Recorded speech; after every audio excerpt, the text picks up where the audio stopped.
Ladies and gentlemen, welcome to the fourth episode of the Bigfooty podcast. I am, as always, the Wookiee. With me are my usual compatriots in ODM. Hello, hello. And Messenger. Good evening, one and all. And joining us for the first time is Jamie Johnston. How are you? Good to be here. And he's here to talk all things North Melbourne with us this evening, amongst other things. Guys, we're going to get straight into it as always. What were your highlights from the weekend? We'll start with ODN and work our way around. Well, just before we start, mate, I'm fairly exhausted today, so I'm not responsible for anything I might say. I really appreciated the Western Bulldogs coming out and having a win on the weekend after being in a bit of a bind and under media scrutiny during the week, and we had the Bulldogs mods on here last week, and they responded magnificently. Aside from that, I had one more. There was a massive choke on Sunday. Massive choke. I'm sure everybody knows about this one. No, do tell Buddy Franklin fell one short of his highest ever clanger count in a match. He was on the pace at half time, and he started playing well after that. And he only finished with 9 clangers, his best being 10, which was in 2008. So maybe there's an omen there for Mess. I can only agree. It was that. It was like somebody showed him an unsigned contract at halftime and took a 0 off it. So what was your highlight, Messenger? Well, it wasn't Buddy Franklin. Look, Sam Grimley was drafted. He was Hawthorn's first pick in the 2009 draft, pick 39. He was a basketball development type player, and this 12 months ago he was languishing in Box Hill seconds. But he made his debut on Sunday and joined the first kick, first goal club in under a minute, in the first minute of the game. So I think he's about 226th or 227th player to do it. But we've been waiting a long time to see him make his debut, and it was well worth it. And, okay, what about you, Jamie? You got a highlight from the weekend? Oh, well, it'd have to be Eddie Maguire's brave and principled stand against racism on Saturday when he immediately went down to the rooms to thank King Adam Goods for his magnificent promotional work he done for the league over the journey. But in all seriousness, it is the reaction, I suppose, to what was a pretty nasty event on Saturday. No one, to use the cliche, wants to see a little girl doing that kind of stuff that I'm sure she didn't really even understand what she was saying, but the reaction from the wider AFL community to say, look, this stuff's not on, not at any level. It shows us that we really have moved on a really, really long way. So it was an ugly event, but Eddie didn't cover himself in glory today either. But I think it was good the way people just said, look, racism is no longer on, no matter who says it, where it is, what the circumstances. I would agree with you if I hadn't had to moderate a rather large thread on Saturday night about it, where in the process of saying, look, racism isn't on, they then proceeded to go after the physical attributes of a 13-year-old girl in almost every other post. I don't mean... I'm going to break this to you gently, Wookie, but there's a thread on there with the word phrenology in it right now. and I looked at it and I left it alone, and I'll go back and visit it later when I've settled down a bit. There are some threads. I know over the weekend I turned around and just said, I'm leaving these for pants, Kyle. I said, I'm out of here. Now, Jamie, I'm surprised you didn't enjoy Sam Kerridge's tweeting this weekend. Well, actually, you're stealing my thunder, because we're up to my highlights. Terrible. We're up to my highlights now, and I have 2 from the weekend. And the first one is Sam Kerridge. He was just on fire on the weekend, and 6 goals, unheard of before. I think he was fantastic, and just the look of utter despair on Brad Scott's face. I mean, what can you say? The thing you can say about Sam Kerridge is the only thing that can make it worse is the fact that I traded him out of my dream team the week before he kicked the 6 goals on us. So that was a nice bit of salt in the wound that little Sammy there delivered me. But Yeah. I mean, standing there watching it, it was just like, not again, and it has to be Sam Yeah. Kerridge, Anyway. I think we are pretty close to the 5 minute video montage of Brad Scott exasperation in the coach's box. I think that's been overdone since, what, Sunday? We're just about feature length now, aren't we? My second highlight of the week.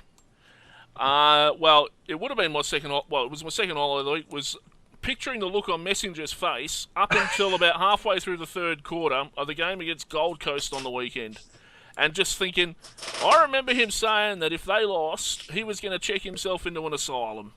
Now, it was looking like a pretty good bet up until halfway through the third quarter, and I think the Gold Coast applied themselves pretty well. And if it wasn't for frickin' Buddy Franklin, then we might have all got to see that dream realised. I spent half time organising a referral to a very high class facility. I had it already. But let me look at it. All it took was 15 minutes of decent football from Hawthorn, and we put it to bed. But are we talking about the Gold Coast tonight, or are we giving that away? We're going to talk about them a little bit later on. Well, one thing... okay, we will. Sorry. Yeah, please, we will talk about them a little bit later on. But I think you've hit on something there. That whole 15 minutes that you guys turned around, Brisbane did it to us on Saturday. They nearly turned the whole game around in 15 minutes of the second quarter. I watched that. I enjoyed it immensely. And... all it seems to take these days is just 15 good minutes. The Crows had 15 good minutes in the last quarter, and they won there. I mean, just 15 good minutes of football will win you a game these days. It will. But, we digress. Moving on, guys, and the reason that we have Jamie on tonight, we're going to talk North Melbourne. And just... That would be North with a TH at the end. You pronounced it correctly. I admire that. I'm one of those people that don't believe in Bay pronunciations. But just a few facts here. It's the first time since 1926 that a team has lost 4 of their first 9 games by less than a goal. And in the 13 games that they've had decided by less than a kick in the last 2.5 years, North Melbourne have only managed to win 2 of them. So, on that backdrop, how are you seeing North Melbourne, Jamie? I would say this, but I think we're actually in a really good spot. We're rebuilding. Obviously, to lose all of them is just heartbreaking. It was gutting on Sunday. I was there with my mates, and we looked at each other with 6-7 minutes to go, and we knew we were going to lose it. And it was just shocking and awful to see it just happen in slow motion like the proverbial car crash. But what we say to ourselves to try and avoid jumping in the bar with the 2-bar radiator when you get home is that, well, we stick with really good teams till the end now. Yeah. You look at the Bulldogs are rebuilding, and they can stick with a team for a quarter. I mean, Melbourne can't stick with them out of the race, and they're a basket case. Footscray can stick with them for a quarter, maybe a half. Last year, we'd stick with teams for a half, 3 quarters. Now we're doing it up until the last 3 or 4 minutes. And obviously, Brad Scott's got a lot to do. The defensive structures, you look at some of the stuff Petrie was doing, just bombing down the line, and you think, do you not drill this? Have you not practiced this final scenario? And they must have, and they have, but it's just not working. But in the greater scheme of things, we're playing better footy this year than we did last year, for example. You look at what Hawthorn did to us last year. It was sort of a ritual slaughter down in Tasmania to appease the forest gods or something. And drank the blood. Oh, it was awful. But we are a better side this year. We are a better side this year, and the results aren't going our way, but the improvement is there, and the talent's certainly there. And I think anyone who really appreciates footy would have looked at some of those games, certainly the Geelong game, the West Coast game, the Hawthorn game, and said, yeah, these blokes have got it. They've just got a bit of a way to go yet. Yeah, I'd agree with that. We at Carlton, ODN will be familiar with this, but we were in a similar position. In our 4 losses this year have been pretty short as well. Like we've had a lot of close games, and it's very frustrating. But and especially the first 3 rounds, where I think North Melbourne and Carlton were almost identical teams. They were being compared a lot. If you ever watched AFL 360 back then, like Carlton and North Melbourne, it was always let's talk Carlton and North Melbourne. They lost by 3 or 4 points each on the weekend against good, and it was against good teams. Like it wasn't. I mean, other than the St Kilda loss that Carlton had, all your losses. And all of Carlton's losses have been against, like, the upper echelon of teams. So I would suggest that North Melbourne and Carlton are probably exactly where they should be at the moment in terms of their development, in terms of where they could reasonably be expected to be. They're not going to. They're not expected to be better than Hawthorn. They're not expected to be better than Geelong. I mean, I think one thing that really cost us was Boomer Harvey missing the first 6 rounds. Just having absolutely. that lack of experience. There was a moment in the Geelong game where we had them on the ropes in, I think it was the start of the third quarter, and Jack Zeeble, may he rest in peace for the next 3 weeks, had a kick where he was just outside 50 metres, and he should have just bombed it. He probably could have kicked the goal, and he went for a dinky little pass inside 50 to Bastanak, who actually marked it, and he tried a dinky pass. And I just know from having stood in the same spot at Etihad and watched enough games that Boomer Harvey would have run over and said, Jack, just go back and slot it, or at least put it into the goal square. And I think we really, really missed Boomer's experience in some of those early games. And since we've come back, we've looked a lot better. We look a lot better for having his experience. Jamie, is there a question on toughness? And I refer specifically to a thread on the North board started by Gasometer about the destruction of the shin bone of spirit. And there seems to be a fair few supporters in there that are kind of agreeing with that, in that you guys lack the toughness to finish off and to hold your ground. Oh, well, I mean, I think that the results prove that something is lacking to ice games. You don't lose 4, 5, quick ones. And the stat you quoted before, Wookie, about, 13 of the last 15 we haven't won, something like that. Yeah, obviously we can't. With the shin bone of spirit, that was invented by Dennis Pagan in the mid-1990s. It's not some mystical aura that you get a little vial of when you get your membership or they draft you or whatever. It was a media creation by Dennis Pagan.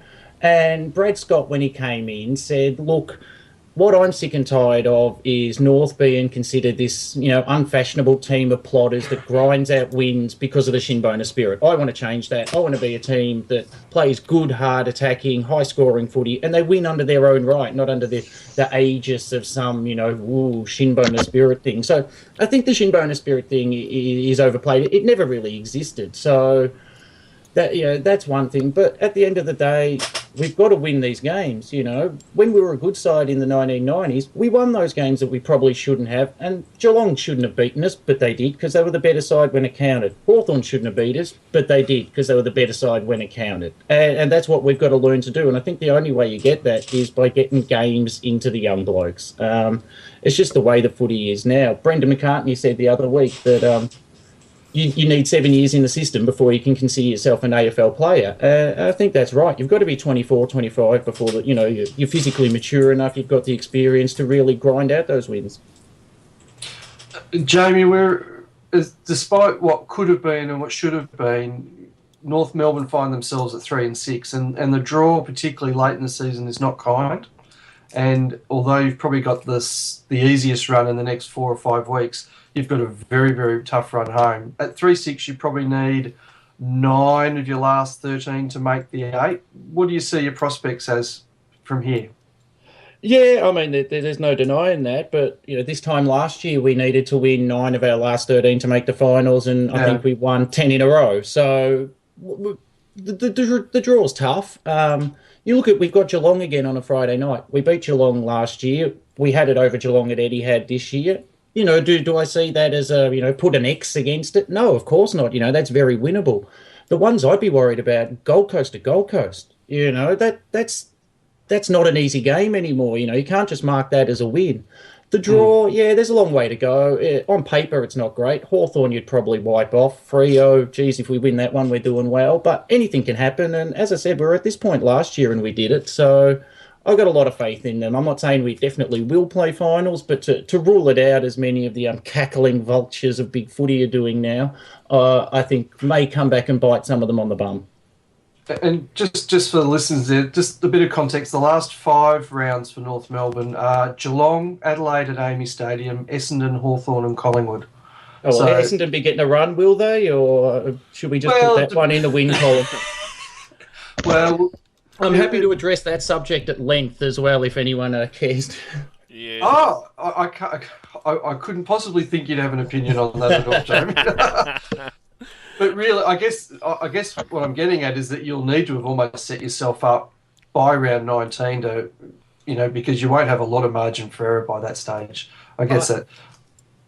Yeah, definitely. Yeah. But again, the same time last year, we had about 3 or 4 must-win games against, Collingwood. We had to win that. We won it comfortably. So Yeah. I don't think anyone's pretending that the challenge is anything but very, very, very, very difficult. But to say it's impossible is just a bit stupid in the first half of the season still, when we're only 2 games out of the 8. I think what'll happen this year is you'll get a situation where you'll have probably 5, maybe 6 teams that are just going to be finalists from about now. You could name the top 6. It's just you shuffle around the order. And there'll be a lot of teams fighting for those last 2 spots. And I see North very much being in that mix. Excellent. Yeah. Thanks very much, Jamie. We're going to try a very new and very short segment just now, which is AFL News in 60 seconds. So just bear with me while we try this one out. The AFL has ruled that Eddie Maguire must undertake racial vilification education training after he suggested this morning that Adam Goodes might want to help promote the King Kong musical. This is just days after Goodes protested it being called an ape. North's Jack Siebel has accepted a 3-match penalty for a high bump on Adelaide's Jared Lyons, while Jonathan Brown was unsuccessful in his appeal against his suspension for striking Michael Jamieson. He will miss the next 2 matches. Essendon's Jobe Watson has signed a 4-year deal at Essendon, Jared Ruffhead has signed with the Hawks until 2016, and Trent Cotchin has signed a 2-year deal that will see him at the Tigers until 2015. The AFL has ruled out taking any role at Melbourne, saying it's a matter for the Melbourne board and not the AFL. Andrew Demetrio has acknowledged the debt and form issues but says it's only temporary and all clubs have down years. And this has been AFL News. We're joined by 76 wooden spooners from the Collingwood board on Bigfooty, and we're going to talk a little bit about Collingwood now with all the things that's been going on, and Collingwood perhaps not doing as well as we expected, and the whole and some issues that cropped up today. If you're unaware, on the weekend, Eddie Maguire apologised on behalf of his club for comments a supporter made at Adam Goodes. Regarding him perhaps being likened to an ape, and Adam Goodes taking some offence at that.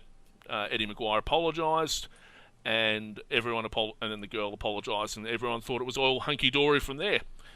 Unfortunately, this morning Eddie put his foot in it a little bit, and may have insinuated that Adam Goodes might want to take a look at doing some promotional work for the King Kong musical. King Kong, if you're unaware, is a very large ape.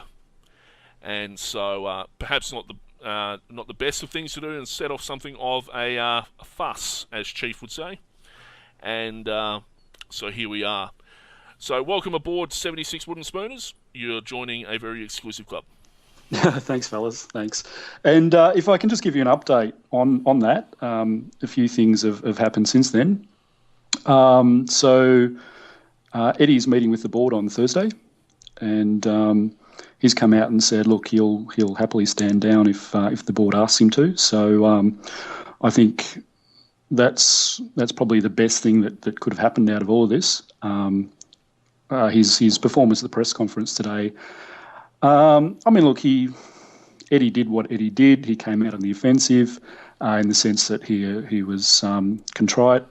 He apologised. He was obviously embarrassed and uncomfortable about what he'd done. I think he did sort of try and offer some form of explanation as to why he said what he said, and I think he probably could have been a little bit more convincing than what he was. No doubt he was surrounded by a whole bunch of media foaming at the mouth, wanting to get in there for the kill. But I think having him go up in front of the board where there's level heads and they can ask straight questions and try and get to the bottom of this, and either come out in full support of him, and and obviously Eddie has a lot of credits in the bank as far as Indigenous issues go, even excluding we all know about what happened Friday night, but even prior to that, he's been a flag bearer for the Indigenous cause, through the Collingwood Football Club for since he's been president. So, we'll have a bit more clarity on the issue after Thursday. The board will come out, either in full support, which I expect they will, or the unlikely event that he may stand down. The other thing that's happened in the last 20 minutes or so is Eddie sent out a mail out to the members, and perhaps more formally presenting the case that he presented to the media in the press conference this afternoon, and apologising for his behaviour, and just reinforcing that he's embarrassed by it, putting full support behind Adam Goods, and I mean certainly, there's been no ill reflection on Adam Goods in this episode, and so Eddie's gone to the members and apologised as well. 76.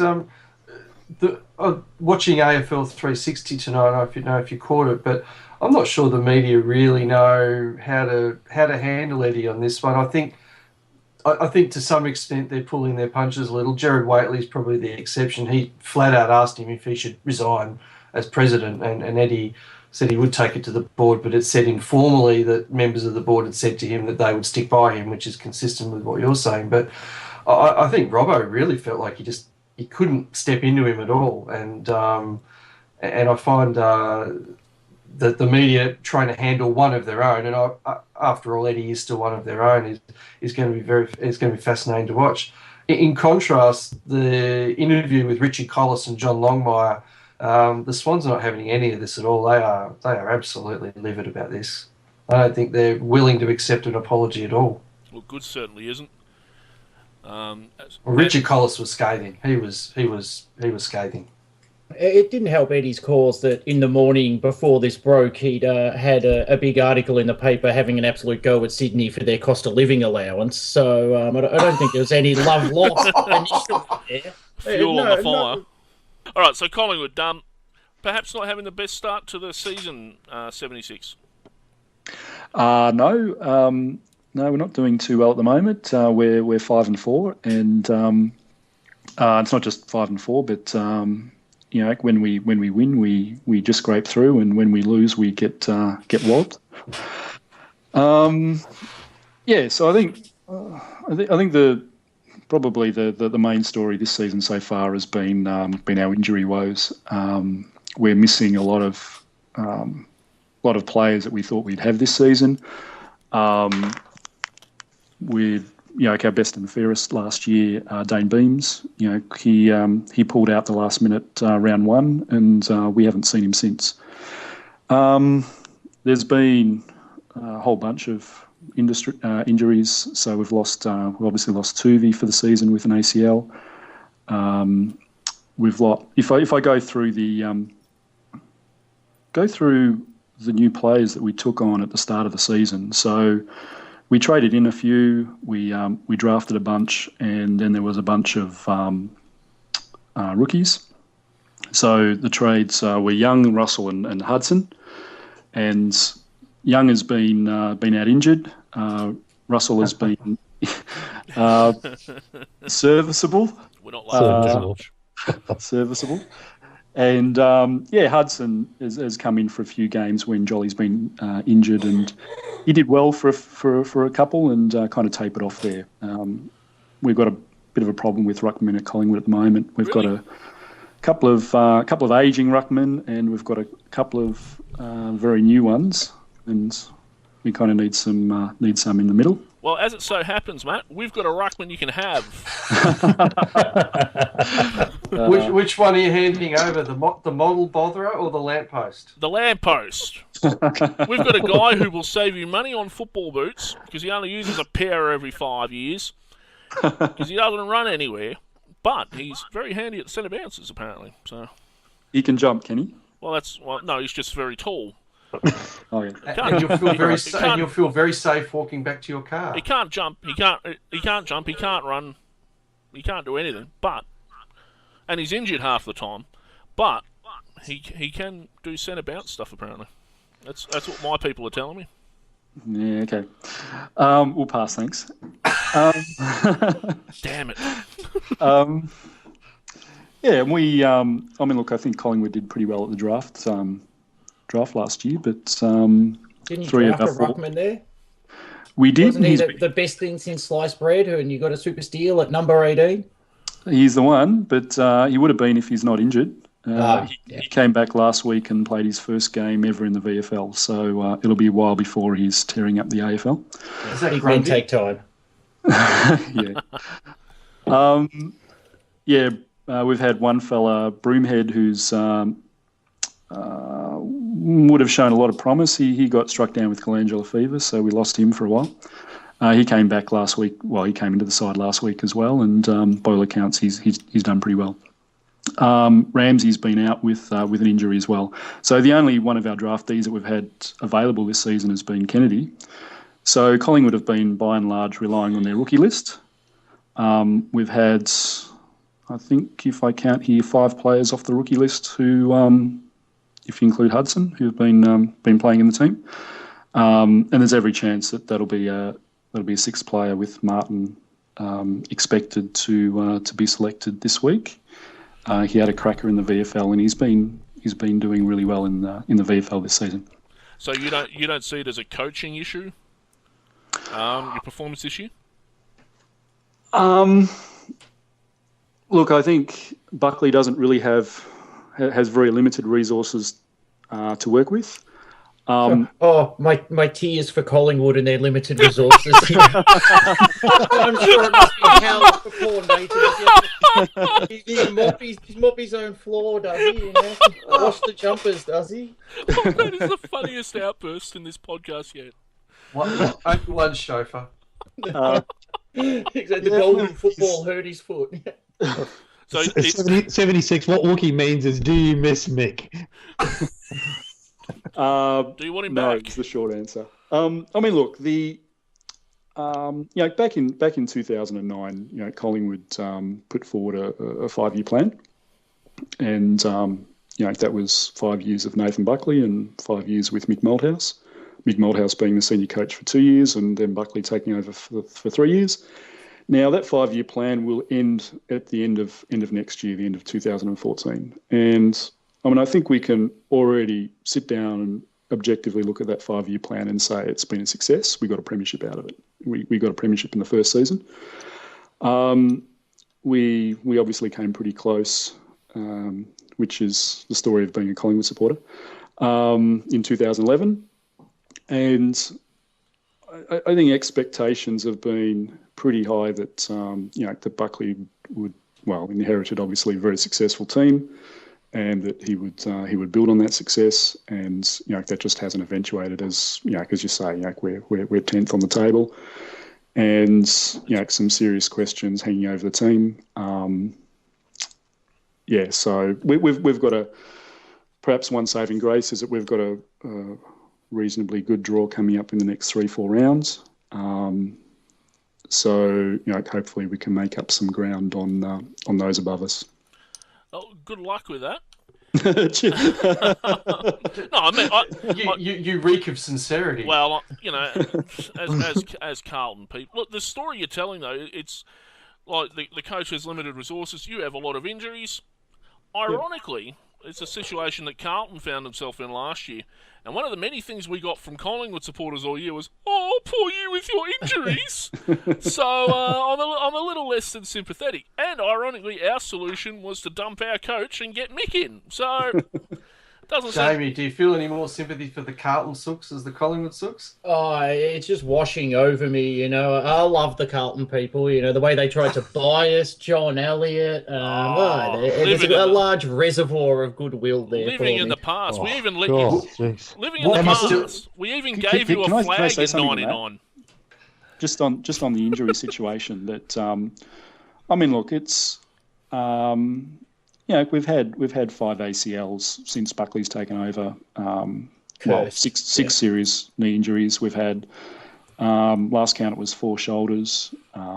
There's a whole bunch of, a couple of, there's an ankle there, there's a foot, there's a whole bunch of stuff.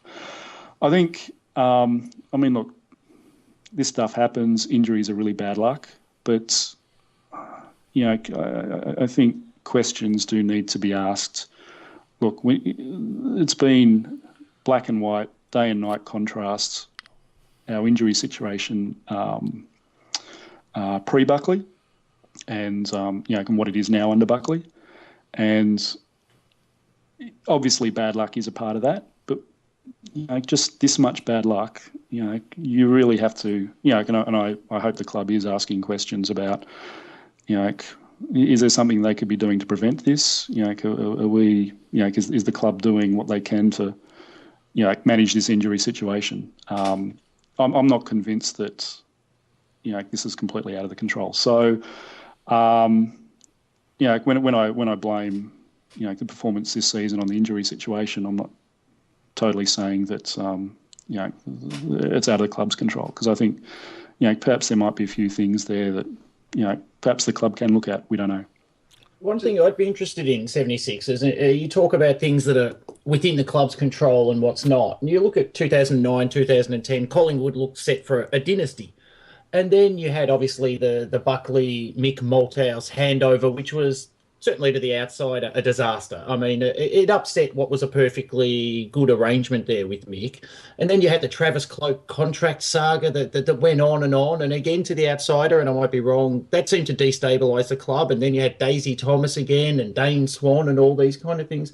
It seems like Collingwood almost sabotaged themselves to a certain extent. And what should have been a 5-year absolute glory run, you've hamstrung yourselves to a certain extent. Do you think there's anything in that? On the coaching situation, I'm sure. Look, I think the idea was a good one. The execution could have been better. Obviously it wasn't planned for Mick to walk out after 2 years. He's meant to be still around, but I think perhaps the issues around him leaving could have been perhaps sorted out when they were doing the contracts, and Mick could have had better clarity over his, what his role would have been. In terms of the Travis Cloke thing, look, I mean, he went on the Footy Show. He probably wasn't the wisest thing to do. But I think a lot of the talk and a lot of the controversy around that was just, people around the club. I don't know. I mean, apart from that appearance on the Footy Show, I don't know how much of that would have affected the club or would have been internal to the club. What were the other issues you raised? Just Daisy Thomas as well. His contract stuff. I mean, that's a bit over now that he's out for the season, which is a real disappointment. But that also seemed to have that really unsettling effect of, Daisy went on TV and said, "Well, it's a business now. I've got to think of myself first." And I thought, wow, that's something you don't really hear. Just seems that Collingwood had a lot of things go wrong that might have been a bit more in their control. Yeah, I think Thomas was in quite a different situation to Travis Cloke. I mean, Cloke had pedigree. He was playing well. So obviously there was quite a lot of negotiation going on there, and he could probably name his price. Daisy's been injured for much of the last 12 months. His performances haven't been what they had been in the past. And he's come out himself and said that. And his aim for the 2013 season was to try and regain form so that he's in some position to negotiate when it comes to the end of the season and hopefully re-sign a contract with Collingwood. Now, I mean, that's been no longer the plan with him going under surgery and unlikely to be available at the end of the season and quite likely for the season at all. But yeah, so I think certainly around the boards, people sort of gave him the benefit of the doubt then that he probably wouldn't have been able to ask for much given his form, and and I think it was fair of him to spend the 2013 season with the contract undecided, decided at the end of the season. He came out very early and said, look, I'm not going to decide this until the end of the year, and this is why I'm going to do it. Made sense to everybody. That's fine. It was very different to the Cloke situation. All right. I'm going to have to... Sorry, mate. Can I just... One last little question? All right. Yeah. Clinton Young. I take some interest in his continuing career. He's been off a while now. He injured himself maybe, I think it was about 5-6 weeks ago. I mean, look, I've lost track of the injuries, but yeah, it was around then. Is he back in the VFL yet, or is he still recuperating? He's still recuperating. Yeah, okay. Yeah. All right, you done? Any further Mr. questions? Soon as we Don't get test smarmy with me, boy. All right. So we're gonna move on. Running out of time, I assume, because I have no idea how much time we've consumed already. That'll be some severe editing, I suspect. Guys, your things you look forward to for the weekend. Odion? Just looking ahead at the games, I'd probably Sydney and Essendon shapes to be an interesting one. I hope Sydney belt the living suitcase out of them. I'm interested to see. I think Western Bulldogs and Port. Is that? It's in Darwin. Is that up Darwin? Yeah. I'd be very, very interested to see if Western Bulldogs can string a couple together there. So they're the ones I'm probably most looking forward to. How about you, Messenger? Well, I don't think there's a particularly interesting slate of games this week outside Sydney and Essendon. Maybe to see how good Richmond really are this Monday night over in Perth. But we may have ourselves another father-son coming through at Hawthorn in the next few weeks. Maybe. Chris Langford's son is doing very well in the VFL right now and may be promoted from the rookie list. We never can tell. Watch this space. Nice. And Jamie? Ben Cunnington for me. Jack Ziebell will be out, obviously, cruelly and unjustly suspended by failed Essendon and Collingwood soft outside midfielder Mark Fraser turned failed umpire turned ruiner of the game. The Venom. Don't hold back, mate. Sniper. Ben will stand up, and I think he's turning into one of the best midfielders in the game, certainly the best young midfielders, and he'll be well worth watching. Will North get over St Kilda? I pray to God they would do. I honestly, it's tough times. You wouldn't want to see another close game get lost, would you? I'd rather get done by 5 goals than 5 points. Are they due for a draw? Haven't they lost 4-3-2-1? I will hunt you down if that happens. How about you, 76? What are you looking forward to this weekend? Well, after what's happened today, I'm just looking forward to football, any football. Yep. That's probably a fair call. For me, I don't know. I really don't know. The VFL. It's just not a lot of... there's a lot of mad games this weekend. Adelaide Freo could be a good one on Saturday in Adelaide. Adelaide up and about now, you know. Who knows? Might be Mark Neild's last game as coach this week too. Oh yeah, against Hawthorn. If they get flogged, he'll be gone by Tuesday. If they get flogged. I'm giving you the tip. Hey, you never know. You never know. Football's a funny game. I've never heard that before. And Gold Coast took Hawthorn for a merry run. So Melbourne might take a leaf out of their book. Who knows? Well, you'd hope. Look, for Melbourne's sake, I hope they do. I mean, but they were dismal on Sunday. They were absolutely dismal. Not good at professional football. All right, guys. Any last comments before we sign off? No, speak all at once. All right. I'd just like to apologise and say I was taken out of context and... over and over again. I'll be on the phone to whoever I may have offended. It didn't come out of your mouth the way it was in your head. That's exactly right. And I had my mind on other things and I was tired, but that's no excuse. But my excuse is that I'd had a bad day and things were hard and I'll be going into reconciliation with whichever supporters hate me this week. Right. Immediately after this, we'll be doing a special on Footy Media with Jamie Johnston. So if you want to stick around for that, you can. In the meantime, thank you very much to all of our participants this evening. Thank you, Messenger. Good night. Thank you, ODN. No worries. That sounded like Messenger again to me. And thank you very much to our guest panelists for this evening, Jamie Johnston. Thank you. And a very special thank you to 76 Wooden Spooners who joined us in the second half. Cheers, thanks, fellas. And Thanks.